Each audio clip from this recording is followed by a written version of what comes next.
నమస్కారం ఘంటారావానికి స్వాగతం. ముందుగా ప్రధాన అంశాలు. నేటితో ముగియనున్న అసెంబ్లీ సమావేశాలు. చివరి రోజు ద్రవ్య వినిమయ బిల్లును ప్రవేశపెట్టనున్న సర్కారు.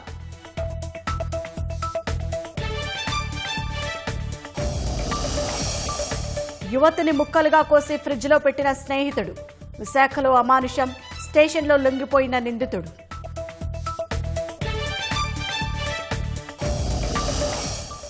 ఎన్నికల వేళ బంగాల్లో భారీగా పోలీసు అధికారుల బదిలీ. 173 మందికి స్థానచలనం చేస్తూ ఈసీ ఉత్తర్వులు.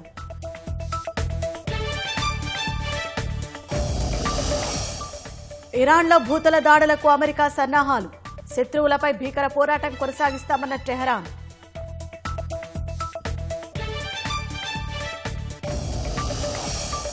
ఇకపై మరిన్ని వీసాలకు సోషల్ వెట్టింగ్ అమలు చేయనున్న అమెరికా. ఇవాటి నుంచి అమల్లోకి సవరించిన కొత్త నిబంధనలు.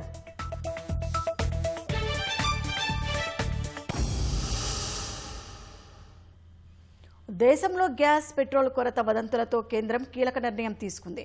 వంట గ్యాస్ సమస్య తగ్గించేందుకు ప్రజా పంపిణీ వ్యవస్థ ద్వారా సుపీరియర్ కిరోసిన్ పంపిణీ చేయాలని కేంద్రం నిర్ణయించింది. 21 రాష్ట్రాలు, కేంద్రపాలిత ప్రాంతాల్లో సుపీరియర్ కిరోసిన్ పంపిణీ చేయాలని కేంద్రం భావిస్తోంది. సర్వీస్ స్టేషన్లలో 2500 లీటర్ల వరకు కిరోసిన్ నిల్వకు కేంద్రం వెసులుబాటు ఇచ్చింది. ఈ మేరకు గెజిట్ నోటిఫికేషన్ విడుదల చేసింది. 60 రోజుల పాటు లేదా తదుపరి ఉత్తర్వుల వరకు తాజా ఆదేశాలు అమల్లో ఉంటాయని కేంద్రం స్పష్టం చేసింది.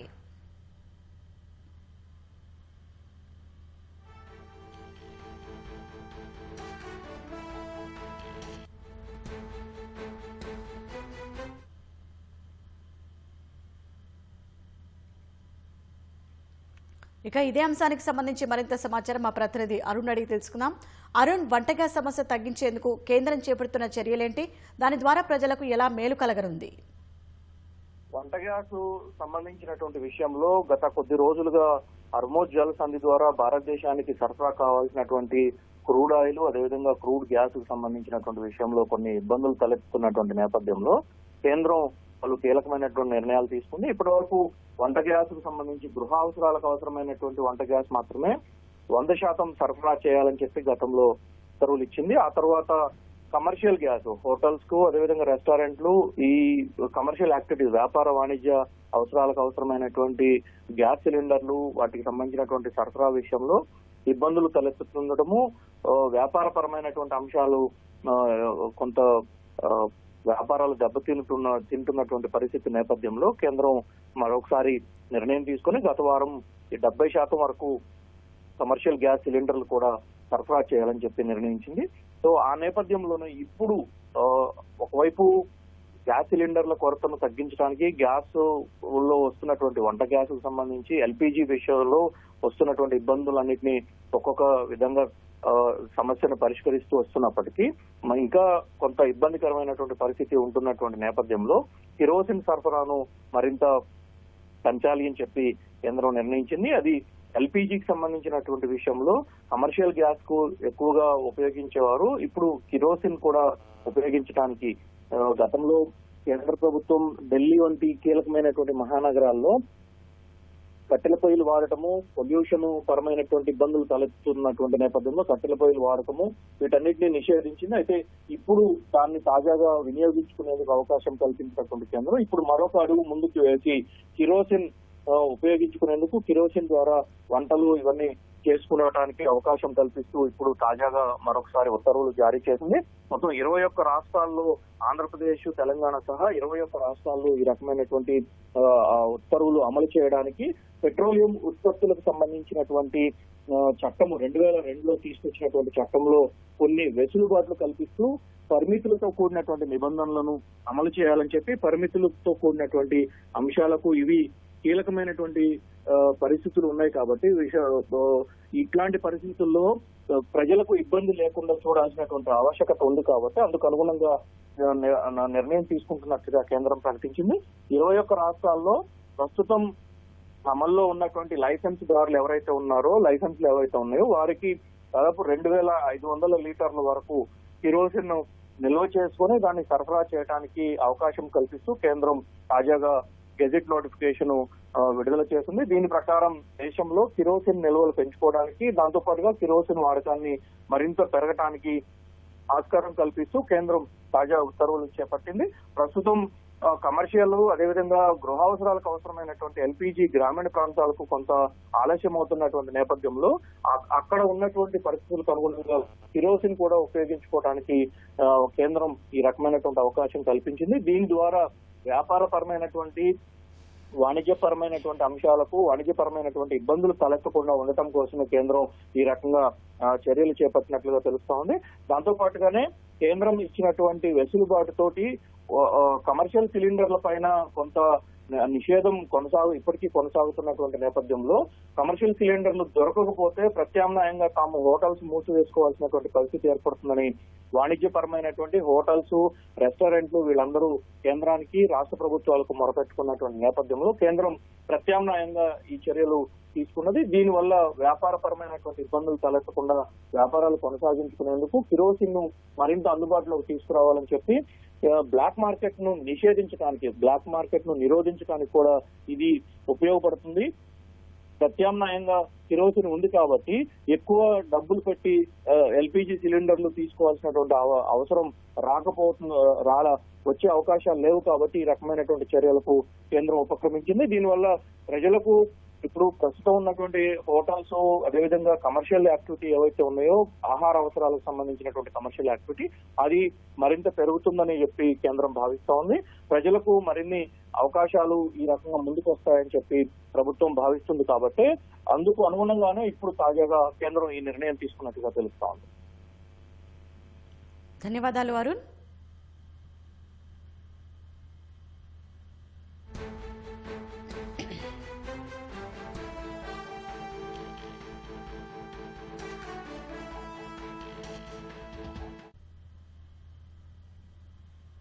అసెంబ్లీ బడ్జెట్ సమావేశాలు ఇవాళ్టితో ముగియనున్నాయి. ఈ నెల 16న ప్రారంభమైన బడ్జెట్ సమావేశాలు 10 రోజుల పాటు కొనసాగాయి.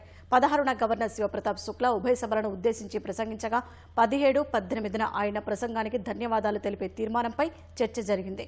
20వ తారీఖున 2026-27 ఆర్థిక సంవత్సరం బడ్జెట్ను డిప్యూటీ సీఎం భట్టి విక్రమార్క శాసనసభలో ప్రవేశపెట్టారు.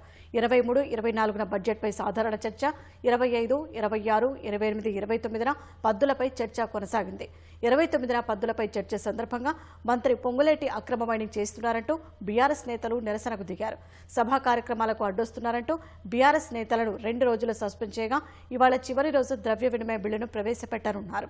అదేవిధంగా కాగ్ నివేదిక సైతం సభలో ప్రవేశపెట్టే అవకాశాలు ఉన్నట్లు తెలుస్తోంది. ద్రవ్య వినిమయ బిల్లు ఆమోదంతో అసెంబ్లీ బడ్జెట్ సమావేశాలు ముగియనున్నాయి.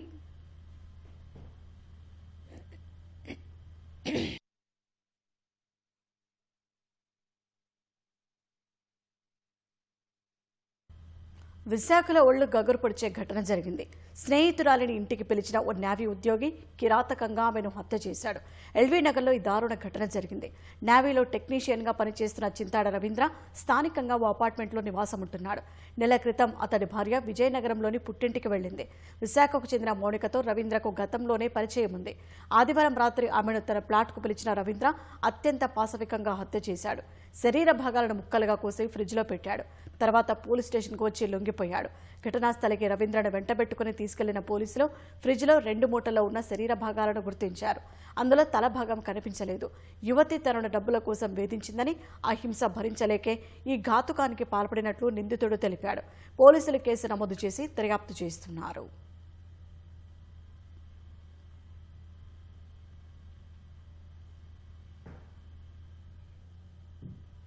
గుంటూరు జిల్లా చిల్లకూలరిపేటలో జరిగిన ఘటన ఆధారంగా తెరకెక్కిన 23 చిత్రానికి గద్దర్ ప్రత్యేక జ్యూరీ అవార్డు రావడం పట్ల జైళ్ల శాఖ డీజీ సౌమ్య అభినందించారు. సినిమా అవార్డు పొందడంతో దర్శకుడు రాజ్ సోమాజిగూడ ప్రెస్ క్లబ్లో మీడియా సమావేశం నిర్వహించారు. జైలు జీవితాలను వాస్తవికంగా చూపించడం ప్రత్యేకమని డీజీ సౌమ్య మిశ్రా తెలిపారు. ఈ సందర్భంగా దర్శకుడు రాజ్ చిత్ర బృందానికి కృతజ్ఞతలు తెలిపారు. సినిమా ప్రయాణం చాలా ప్రత్యేకమని ఆయన పేర్కొన్నారు. Change is very very satisfying. ఎందుకంటే నేను ఇంతకు ముందు అడిగాను, సో సమాజం న్యాయం రహిత అంటే జస్ట్ వాళ్ళకు తీసుకొచ్చి అరెస్ట్ చేసి ప్రిజన్లో పెట్టడం కాదు, పనిష్మెంట్ ఇవ్వడం కాదు. వాళ్ళు మారితే మా సొసైటీ కూడా బాగుపడుతున్నారు. సో అది మెయిన్ ఎయిమ్ కాబట్టి this is a very nice movie with a very great message that every one can change. Main ఉద్దేశం, దాని రీజన్, ప్రిజన్లో ఉన్న వాళ్ళకి తీసిన సినిమా ఇది. the core target audience of this film are the prisoners.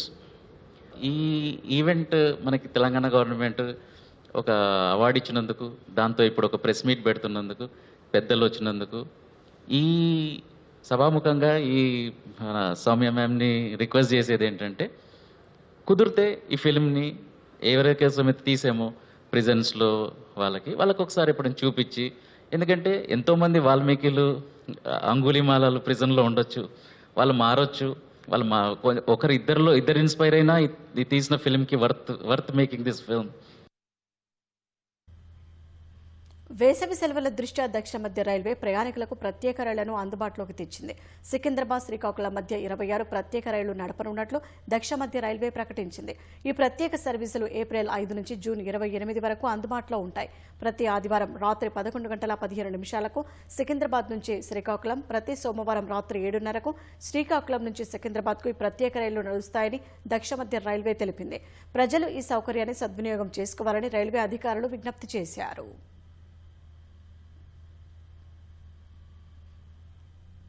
పశ్చిమ Bengal assembly ఎన్నికలు స్వేచ్ఛగా, నిష్పక్షపాతంగా జరిగేలా చూసేందుకు కేంద్ర ఎన్నికల సంఘం భారీ స్థాయిలో అధికారులను బదిలీ చేస్తోంది. ఆదివారం బెంగాల్ వ్యాప్తంగా 173 పోలీస్ స్టేషన్ల ఇన్ఛార్జి అధికారులను, ఇన్స్పెక్టర్ ఇన్ఛార్జీలను బదిలీ చేస్తూ ఉత్తర్వులు జారీ చేసింది. కోల్కతా పరిధిలోని 31 పోలీస్ స్టేషన్ల అధికారులను మార్చింది. ముఖ్యమంత్రి మమతా బెనర్జీ పోటీ చేస్తున్న భవానీపూర్తో పాటు హై ప్రొఫైల్ సీటు అయిన నందిగ్రామ్ వంటి కీలక ప్రాంతాల్లోని అధికారులను కూడా బదిలీ చేసింది. స్పెషల్ టాస్క్ ఫోర్స్ ఎఫ్టీఎఫ్లో పనిచేస్తున్న సౌమిత్ర బస్సును భవానీపూర్ పోలీస్ స్టేషన్ ఐసీగా నియమించింది. పోలీసులతో పాటు పాలనా విభాగంలోనూ ఎన్నికల సంఘం మార్పులు చేపట్టింది. తూర్పు మేదినీపూర్ జిల్లాలోని నందిగ్రామ్ 1-2 బ్లాకులతో సహా మొత్తం 14 మంది బ్లాక్ డెవలప్మెంట్ ఆఫీసర్లను బదిలీ చేసింది. అంతకుముందు 18 జిల్లాల్లోని 83 మంది బీటీఓలు, అసిస్టెంట్ రిటర్నింగ్ ఆఫీసర్లను బదిలీ చేసింది. స్థానిక రాజకీయ ప్రభావం లేకుండా శాంతి భద్రతల విషయంలో తటస్థంగా వ్యవహరించేలా చూడటమే ఈ భారీ బదిలీల ప్రధాన ఉద్దేశమని ఎన్నికల సంఘం అధికారులు తెలిపారు. అయితే ఈ బదిలీలపై ముఖ్యమంత్రి మమతా బెనర్జీ ఆగ్రహం వ్యక్తం చేశారు. ఇవన్నీ రాజకీయ ప్రేరేపితమైనవని ఆమె ఆరోపించారు. 294 స్థానాలున్న పశ్చిమ బెంగాల్ అసెంబ్లీకి ఏప్రిల్ 23, 29 తేదీల్లో 2 విడతలుగా ఎన్నికలు జరగనున్నాయి. మే 4న ఓట్ల లెక్కింపు ఉండనుంది.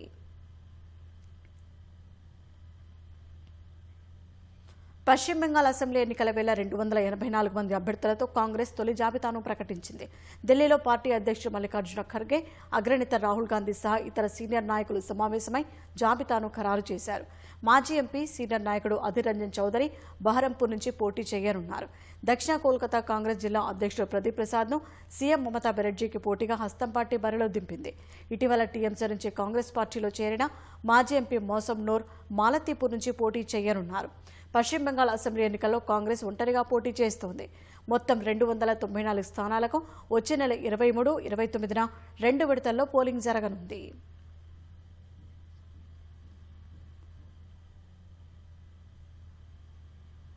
పశ్చిమాసియాల యుద్ధం మరికొన్ని రోజులు కొనసాగే సూచనలు కనిపిస్తున్నాయి.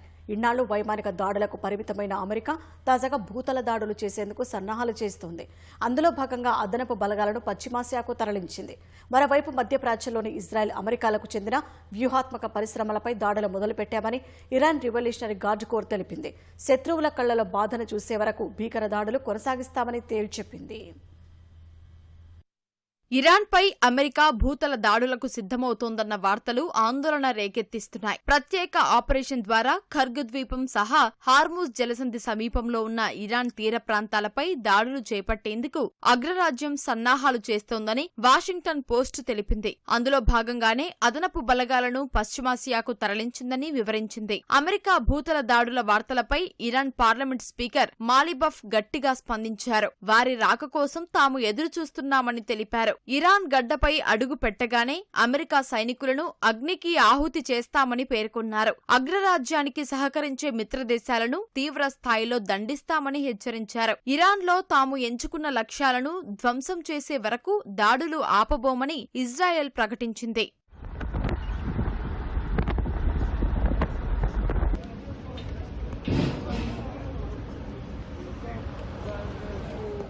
అటు ఇరాన్పై ఇజ్రాయెల్, అమెరికాలు దాడులు కొనసాగిస్తున్నాయి. రాజధాని టెహ్రాన్ సహా ఇతర ప్రాంతాలపై వైమానిక దాడులతో విరుచుకుపడుతున్నాయి. గత 24 గంటల్లో 150కు పైగా యుద్ధ విమానాల ద్వారా 120 బాంబులను టెహ్రాన్పై జారవిడిచామని ఐడిఎఫ్ తెలిపింది. ఈ దాడుల్లో పరిశోధన, అభివృద్ధి కేంద్రాలతో పాటు ఆయుధ ఉత్పత్తి కేంద్రాలను ధ్వంసం చేశామని ఎక్స్లో పోస్ట్ చేసింది.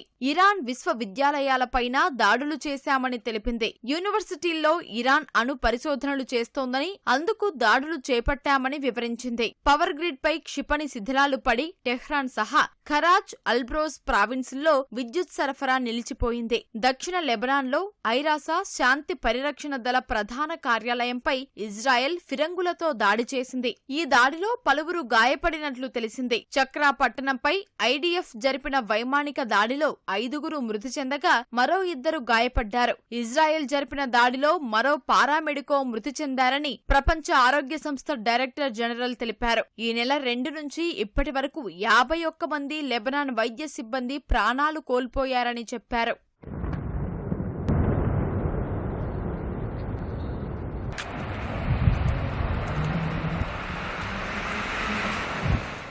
ఇజ్రాయెల్ సహా గల్ఫ్ దేశాల్లోని అమెరికా సైనిక స్థావరాలపై ఇరాన్ డ్రోన్లు, క్షిపణులతో విరుచుకుపడుతోంది. సెంట్రల్ ఇజ్రాయెల్లో ఓ రసాయన పరిశ్రమతో పాటు ఉక్కు, అల్యూమినియం కాంప్లెక్స్ లక్ష్యంగా దాడులు చేశామని ఐఆర్జీసీ కమాండర్ తెలిపారు. మధ్యప్రాచ్యంలోని ఇజ్రాయెల్, అమెరికాలకు చెందిన వ్యూహాత్మక పరిశ్రమలపై దాడులు మొదలుపెట్టామని చెప్పారు. శత్రువుల కళ్లలో బాధను చూసే వరకు భీకర దాడులు కొనసాగిస్తామని అన్నారు. తమ విశ్వవిద్యాలయాలపై దాడులు చేయడంతో మధ్యప్రాచ్యంలో ఉన్న ఇజ్రాయెల్, అమెరికా యూనివర్సిటీలపై ప్రతిదాడులు చేస్తామని హెచ్చరించారు. చమురు కేంద్రాలు ఉన్న తూర్పు ప్రావిన్స్ దిశగా దూసుకొచ్చిన క్రూయిజ్ క్షిపణిని అడ్డుకున్నామని సౌదీ అరేబియా రక్షణ శాఖ తెలిపింది. ఇరాన్ క్షిపణులు ప్రయోగించడంతో బహ్రెయిన్లో ఎయిర్ రైడ్ సైరన్లు మోగాయి.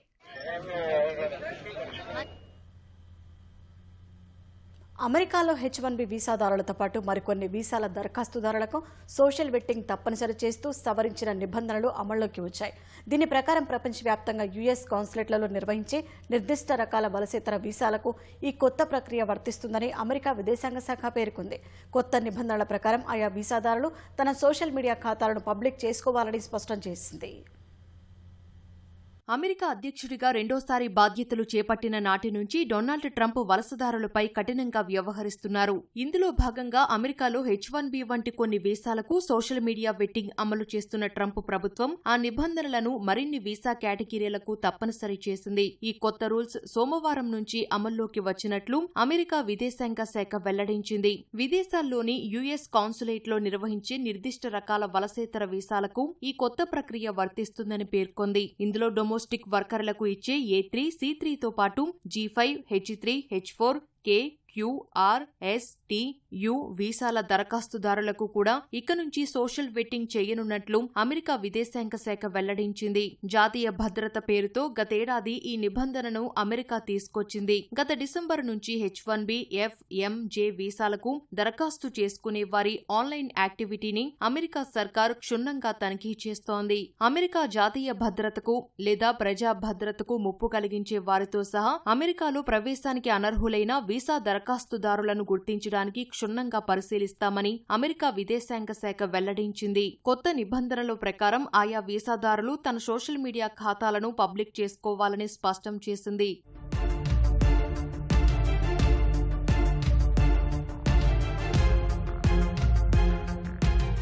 వీసా దరఖాస్తుదారులకు అనుమతి ఇవ్వొచ్చా లేదా అనే దాన్ని అంచనా వేసేందుకు వారి ఆన్లైన్ యాక్టివిటీని అధికారులు తనిఖీ చేయడాన్ని సోషల్ మీడియా వెట్టింగ్ అంటారు. సంబంధిత వీసా దరఖాస్తుదారుల సోషల్ మీడియా ప్రొఫైళ్లను పరిశీలించిన తర్వాతే వీసా మంజూరు చేస్తారు. ఇందుకోసం దరఖాస్తుదారులు తమ సామాజిక మాధ్యమ ఖాతాల సెట్టింగ్లను ప్రైవేటు నుంచి పబ్లిక్ కు మార్చుకోవాల్సి ఉంటుంది. సోషల్ మీడియాలో వారు ఎలాంటి కంటెంట్ పోస్ట్ చేస్తున్నారు, వారి వల్ల అమెరికా భద్రతకు ముప్పు ఉందా అన్న కోణంలో అధికారులు ఈ తనిఖీలు చేస్తారు.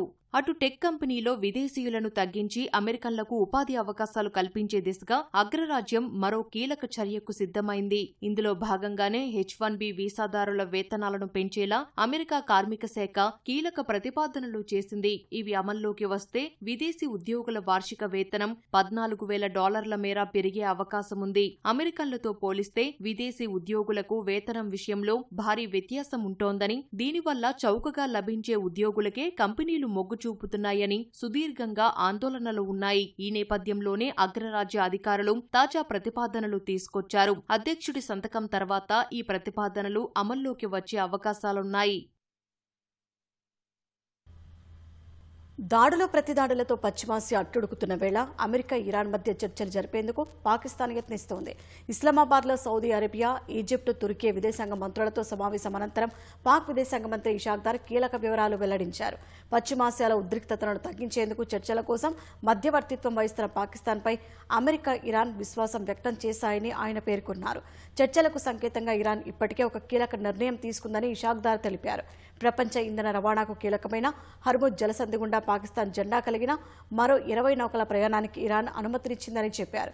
చర్చల కోసం చేస్తున్న తమ చొరవకు సౌదీ అరేబియా, తుర్కీ, ఈజిప్టు దేశాలతో పాటు చైనా కూడా పూర్తి మద్దతు ప్రకటించిందన్నారు. పశ్చిమాసియాలో యుద్ధాన్ని ముగించేందుకు పాకిస్తాన్, తుర్కీ, ఈజిప్టు దేశాలు గత కొంతకాలంగా ప్రయత్నిస్తున్నాయి. ఈ క్రమంలోనే మార్చి 19న రియాద్లో మొదటి సమావేశం జరగగా ఇప్పుడు ఇస్లామాబాద్లో రెండో దఫా చర్చలు జరిగాయి.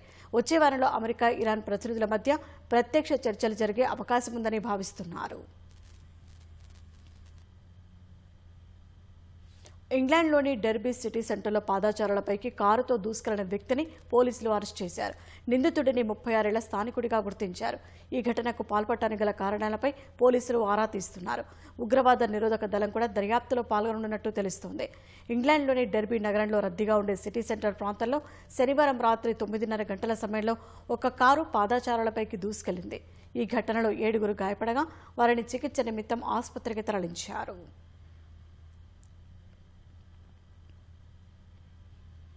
పర్షియన్ గల్ఫ్లో ఇరాన్కు అత్యంత కీలకమైన చమురు టెర్మినల్ అయిన ఖర్గ్ ద్వీపాన్ని అమెరికా సైన్యం ఆక్రమించుకునే అవకాశం ఉందని ట్రంప్ సంకేతాలిచ్చారు. ఫైనాన్షియల్ టైమ్స్ పత్రికకు ఇచ్చిన ఇంటర్వ్యూలో ఇరాన్ చమురు నిల్వలపై ఆయనకున్న ఆసక్తిని బయటపెట్టారు.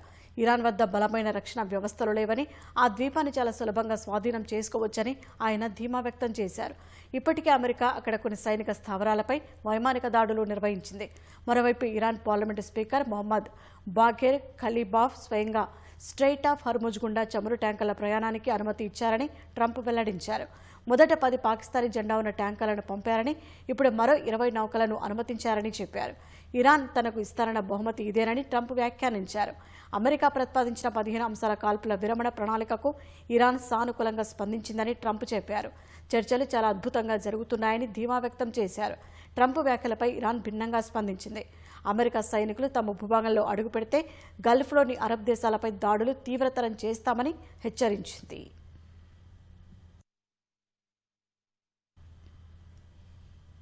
ఆఫ్ఘనిస్తాన్లో కుండపోత వర్షాలు బీభత్సం సృష్టించాయి. గత 24 గంటల్లో జరిగిన వేర్వేరు ప్రమాదాల్లో 17 మంది ప్రాణాలు కోల్పోయారు. 26 మందికి పైగా గాయపడ్డారు. మృతుల్లో పలువురు కొండచెరలు విరిగిపడి చనిపోగా మరికొందరు పిడుగుపాటు వల్ల మృతి చెందారు. మృతుల సంఖ్య మరింత పెరిగే అవకాశం ఉందని నేషనల్ డిజాస్టర్ మేనేజ్మెంట్ అథారిటీ ప్రతినిధి యూసఫ్ మహమ్మద్ తెలిపారు. 34 ప్రావిన్సుల్లో 13 ప్రావిన్సులు వర్షాల వల్ల ప్రభావితమైనట్టు చెప్పారు. వరదల వల్ల 147 ఇళ్లు ధ్వంసం కాగా 530 కుటుంబాలు నిరాశ్రయులయ్యాయి. పొలాలు, నీటిపారుదల కాలువలు, వ్యాపార సంస్థలు దెబ్బతిన్నాయి. ఇవాళ కూడా తూర్పు మధ్య ప్రాంతాల్లో భారీ వర్షాలు కురిసే అవకాశం ఉందని ఆఫ్ఘనిస్తాన్ వాతావరణ శాఖ హెచ్చరించింది.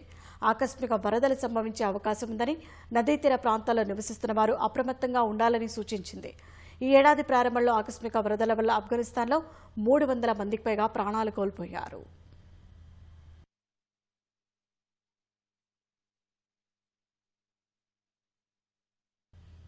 రాష్ట్రంలో తొలిసారిగా వైద్య విద్యార్థుల కోసం నిర్వహించిన అండర్ గ్రాడ్యుయేట్ మెడికల్ కాన్ఫరెన్స్ ప్రాణ 2026 విజయవంతంగా ముగిసింది. కరీంనగర్లో 2 రోజుల పాటు కొనసాగిన సదస్సులో విద్యార్థులు తమ వైద్య పరిజ్ఞానం, పరిశోధన ఆలోచనలు, కమ్యూనికేషన్ నైపుణ్యాలను ప్రదర్శించారు. కార్యక్రమానికి కరీంనగర్ సిపి గౌసాలం ముఖ్య అతిథిగా హాజరయ్యారు. వైద్య విద్యార్థులకు ప్రయోగాత్మక జ్ఞానం ఎంతో అవసరమని, ఇలాంటి సమావేశాలు భవిష్యత్తులో తోడ్పడతాయన్నారు. మెదడు నుంచి వచ్చే ఎలక్ట్రికల్ సిగ్నల్స్ను డిజిటల్ పరికరాలతో అనుసంధానించి శరీర భాగాలను నియంత్రించే టెక్నాలజీలు అభివృద్ధి చెందుతున్నాయని సిపి గౌసాలం వివరించారు. వైద్య రంగంలోని తాజా సమాచారంతో పాటు నైపుణ్యాల ప్రాముఖ్యతను నిపుణులు వివరించినట్లు Prathima group of director doctor Hasini తెలిపారు. వైద్య విద్యార్థులు కేవలం పాఠ్యపుస్తకాలకే పరిమితం కాకుండా పరిశోధన, నాయకత్వ లక్షణాలు, సమగ్ర వైద్య సేవలపై దృష్టి సారించేలా ప్రోత్సహిస్తున్నట్లు తెలిపారు.